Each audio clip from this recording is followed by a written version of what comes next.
Hello guys, ഇന്ന് ഞാൻ soya chunks biryani ആയിട്ടാണ് വന്നിട്ടുള്ളത്.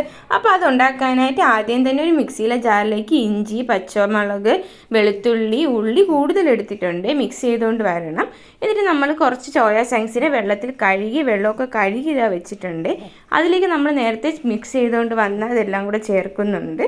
എന്നിട്ട് കുറച്ച് തൈര്, മഞ്ഞൾപ്പൊടി, പിന്നെ മല്ലിപ്പൊടി, മുളക് പൊടി, പിന്നെ ഗരം മസാല, കുരുമുളക് പൊടി ഇതെല്ലാം ചേർത്ത് കുറച്ച് ഉപ്പും കൂടെ ആഡ് ചെയ്യുന്നുണ്ട്. എന്നിട്ട് ഇതിനെ നന്നായിട്ട് മിക്സ് ചെയ്ത് ഒരു 20 മിനിറ്റെങ്കിലും നമുക്ക് റെസ്റ്റ് ചെയ്യാൻ വെക്കണം.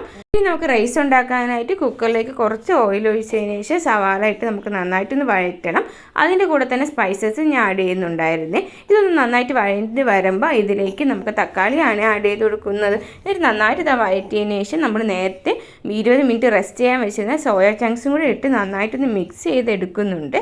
എന്നിട്ട് നമുക്ക് റൈസ് കുക്ക് ചെയ്യാൻ ആവശ്യത്തിന് വെള്ളവും കൂടെ ചേർത്ത് ഇതൊന്ന് തിളച്ച് വരുമ്പോൾ ഇതിലേക്ക് നമ്മളിതാ റൈസും കൂടെ ആഡ് ചെയ്ത് കൊടുക്കുന്നുണ്ട്. എന്നിട്ട് ഇതിനെ നന്നായിട്ടൊന്ന് മിക്സ് ചെയ്തതിന് ശേഷം 2 വിസിൽ വരും വരെ ഒന്ന് കുക്ക് ചെയ്തെടുക്കണം. ഇത്രയേ ഉള്ളൂ, നമ്മുടെ സോയാബീൻ ബിരിയാണി ഇവിടെ റെഡി ആയിട്ടുണ്ട്. സൂപ്പർ ടേസ്റ്റ് ആയിരുന്നു. വീഡിയോ ഇഷ്ടമായെങ്കിൽ സബ്സ്ക്രൈബ് ചെയ്യാൻ മറക്കല്ലേ. പിന്നെ ഇത് ട്രൈ ചെയ്യാനും നിങ്ങൾ മറക്കല്ലേ.